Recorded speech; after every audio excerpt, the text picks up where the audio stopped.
स्वागत है आप सभी लोगों का नवनीत जेएमएच में। यहाँ पर आपको लेटेस्ट ट्रेंडिंग आंगनबाड़ियों से जुड़ी हुई, देश विदेश से जुड़ी हुई, सोशल मीडिया से जुड़ी हुई खबरें लगातार हम देने का काम करते हैं। पहली बार चैनल पर आए सब्सक्राइब करके बेल को जरूर दबाइएगा। चलिए, आपको नई शिक्षा नीति के बारे में बहुत ही अहम जानकारियाँ हम इस वीडियो में देने का काम कर रहे हैं। दरअसल एक वीडियो आपको पहले ही मिल चुकी है, नई शिक्षा नीति से जुड़ी हुई अहम खबर है। अगर अभी तक आपने उस खबर को नहीं देखा है तो कमेंट बॉक्स में आपको लिंक मिल जाएगी, देख सकते हैं। अब हम बात करते हैं नई शिक्षा नीति क्या है, लोग इसकी तारीफ क्यों कर रहे हैं, आखिरकार ऐसे कौन से अहम बदलाव इस नीति के तहत होंगे। पूरी खबर को देखिएगा, तभी आपको जाकर अच्छी तरीके से जानकारी हो पाएगी।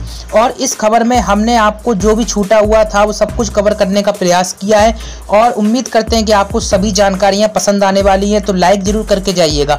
आपको बताएंगे हम नई शिक्षा नीति क्या है, कैसे इसमें अहम बदलाव हुए हैं, इससे क्या फ़ायदा होगा, वाकई में क्या अहम बदलाव से फ़ायदा होगा या नहीं, ये भी बताएंगे। चलिए स्टार्ट करते हैं। भारत जैसे शिक्षा का पैटर्न है, फिलहाल में इसमें जटिलताएं हैं और लंबे समय से मांग की जा रही थी कि उसमें कुछ परिवर्तन किए जाएं, यानी कि मॉडिफाई किया जाए। तमाम लोग जो भारतीय शिक्षा पद्धति और उसके नियमों से संतुष्ट नहीं थे, अब सरकार ने उनको बहुत अच्छी राहत दी है, खुशखबरी दी है। देश की शिक्षा नीति में 34 सालों के बाद कई अहम बदलाव हो गए हैं। ध्यान रहे कि नई शिक्षा नीति को कैबिनेट ने अपनी मंजूरी दे दी है। बताया जा रहा है कि नई शिक्षा नीति में स्कूल के बस्ते, प्री प्राइमरी क्लासेस से लेकर बोर्ड परीक्षाओं, रिपोर्ट कार्ड, यूजी एडमिशन के तरीके, एमफिल तक एक साथ कई चीज़ों में बहुत सारे अहम परिवर्तन किए गए, जिनका अब सीधा फायदा छात्रों को मिलेगा। इस खबर में हम आपको सभी बारीकियां बताएंगे कैसे फ़ायदा मिलेगा। लगातार बने रहिएगा। न्यू एजुकेशन पॉलिसी की वो तमाम बातें जो न सिर्फ ये बता रही हैं कि आपके बच्चे की पढ़ाई पर क्या फ़र्क पड़ेगा, बल्कि जिसने मेन स्ट्रीम मीडिया से लेकर सोशल मीडिया तक एक नई बहस को भी आयाम दे दिया है। हर किसी के मुँह से यही निकल रहा है, आखिरकार ये नई शिक्षा नीति है क्या और इससे क्या फ़ायदा होने वाला है। और जिन लोगों को पता चल गया है वह तारीफ भी कर रहे हैं, हालांकि बहुत सारे ऐसे लोग हैं जो नाराज़गी भी व्यक्त कर रहे हैं। लोगों की अलग अलग प्रतिक्रियाएं देखने को मिल रही है। अब सवाल ये आता है कि आखिरकार नई शिक्षा नीति है क्या, इसके बारे में आप लोगों को बताते हैं।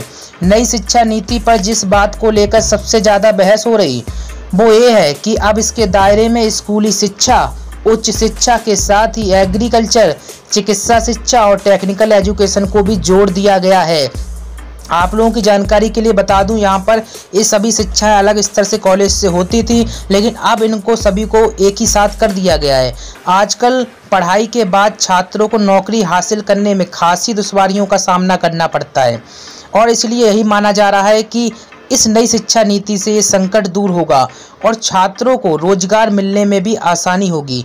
आपको यहाँ ये भी अहम जानकारी दे दें कि नई शिक्षा नीति का मुख्य उद्देश्य छात्रों को पढ़ाई के साथ साथ किसी लाइफ स्किल से सीधे जोड़ना है।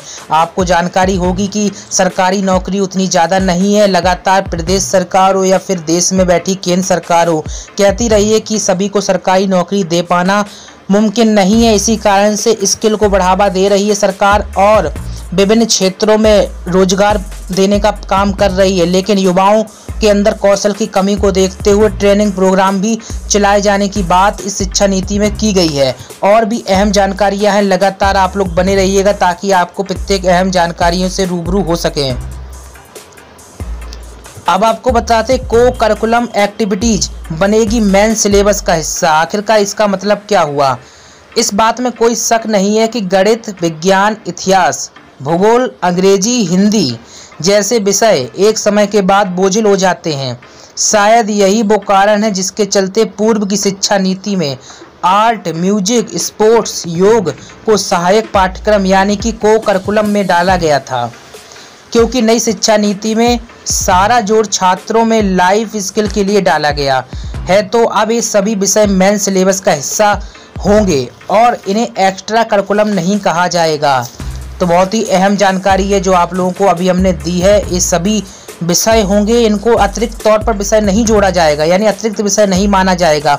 म्यूजिक, स्पोर्ट्स और योग ये विषय होंगे। मान लीजिए जैसे इतिहास, विज्ञान, गणित हैं, ये आपके विषय हैं, लेकिन अभी तक इन विषयों को अतिरिक्त तौर पर माना जाता था। अब लेकिन अतिरिक्त तौर पर नहीं माना जाएगा, ये सब्जेक्ट होंगे आपकी। बहुत ही अहम जानकारियाँ और शिक्षक इस पर पढ़ाएंगे। क्योंकि अभी आप लोग हिंदी, अंग्रेजी, भूगोल पढ़ते हैं, इनकी कोई विशेष तरीके की आपको नौकरी नहीं मिल पाती है। लेकिन आप म्यूजिक में अगर डिप्लोमा डिग्री कर लेते, स्पोर्ट्स में कर लेते हैं, तो आपको एक विशेष तरीके का कौशल प्राप्त हो जाता है और यही कौशल आपके रोजगार का प्रमुख जरिया बनेगा। सरकार ने इसी कारण से अहम शिक्षा नीति में बदलाव किया है और निश्चित तौर पर ये बदलाव के बाद बहुत सारे लोगों में चर्चाओं का विषय है। कुछ लोग तारीफ कर रहे हैं तो कुछ इसमें कमियां भी निकाल रहे हैं। आपको बता दें, एक अहम फैसला और है कि अब 1 साल पर सर्टिफिकेट, 2 साल पर डिप्लोमा और 3 साल में डिग्री मिलेगी। अभी तक ऐसा होता था, सर्टिफिकेट और डिप्लोमा नहीं मिलता था, इसका कोई प्रावधान ही नहीं है, सीधे डिग्री मिलती है। अभी आप BA, MA किसी भी ग्रेजुएशन करते हैं, पोस्ट ग्रेजुएशन करते हैं किसी भी स्ट्रीम से, तो आपको 3 साल में डिग्री ही सीधे मिलती है। बहुत सारे ऐसे लोग हैं जिनमें किसी कारण, जैसे कि बीमारी से लेकर आर्थिक तंगी के कारण, लोगों ने अपनी पढ़ाई छोड़ी और उनका साल बर्बाद हुआ। नई शिक्षा नीति में अब ऐसा नहीं होगा। यदि छात्र ने 1 साल पढ़ाई कर ली तो उसे सर्टिफिकेट, 2 साल पढ़ाई कर ली तो उसे डिप्लोमा और 3 साल पढ़ाई कर ली तो उसे डिग्री मिल जाएगी। यानी कि अब ऐसा नहीं होगा कि 1 साल पढ़ाई करने के बाद अगर छूट जाती है तो उसका पूरा कंप्लीट नहीं होता है, डिग्री का कोर्स तो अमान्य होता है। हालांकि सर्टिफिकेट उसे 1 साल में ही मिल जाएगा। इस शिक्षा नीति का बहुत ही बड़ा और अहम बदलाव है। यदि उसने 3 साल पढ़ाई कर ली तो अपना कोर्स पूरा कर लिया तो निश्चित तौर पर उसको डिग्री मिल जाएगी। आपको यहाँ पर ये भी बता दें कि नई शिक्षा नीति के अंतर्गत सरकार द्वारा की गई ये व्यवस्था लोगों को खूब पसंद आई है। अगर आपको भी पसंद आई तो कमेंट बॉक्स में यस जरूर लिखिएगा और सरकार की शिक्षा नीति से आप प्रभावित हुए हैं या फिर नहीं, इसको बारे में जरूर लिखिएगा। और खबरों के साथ बने रहने के लिए चैनल को सब्सक्राइब करके बेल को अवश्य दबा लीजिए। अभी भी बहुत सारी जानकारी जो अहम है वो हमें भी सिलसिलेवार आपको बताएंगे, आगे भी बने रहिएगा। आपको बता दें, छात्र के साल का नुकसान न होने के कारण इसकी जमकर तारीफ हो रही है। अब एक अहम बदलाव ये हुआ है कि HRD का नाम बदलकर साथ ही सरकार का शिक्षा पर फोकस है। आपको बता दें, HRD नाम बदल दिया गया है, शिक्षा मंत्रालय रख दिया है। अब तक के जैसे हालात थे पुरानी शिक्षा नीति में, अलग अलग सरकारों द्वारा कभी शिक्षा को उतना महत्व नहीं दिया गया और यही कारण है कि जिसके चलते देश की GDP का 4.43% हिस्सा शिक्षा पर खर्च किया गया। नई शिक्षा नीति में अहम बदलाव करते हुए मानव संसाधन विकास मंत्रालय का नाम बदल दिया गया, अब शिक्षा मंत्रालय कर दिया गया है। ये भी GK के उद्देश्य से बहुत बड़ा प्रश्न है। HRD मंत्रालय का नाम बदलकर एजुकेशन डिपार्टमेंट यानी मंत्रालय कर दिया गया है, मिनिस्ट्री, एजुकेशन मिनिस्ट्री कर दिया गया। आपको बता दें, साथ ही सरकार ने यह भी फैसला लिया है कि अब देश की GDP का जो हिस्सा 4.43% था, अब इसको 6% कर दिया गया है। यदि ऐसा होता है तो इसमें कोई शक नहीं होगा कि शिक्षा में सुधार होगा और पिछली कई खामियां बढ़े हुए बजट के कारण अपने आप ही दूर हो जाएंगी। अभी भी बहुत अहम जानकारियां हैं, आपको लगातार हमारे साथ बने रहना होगा।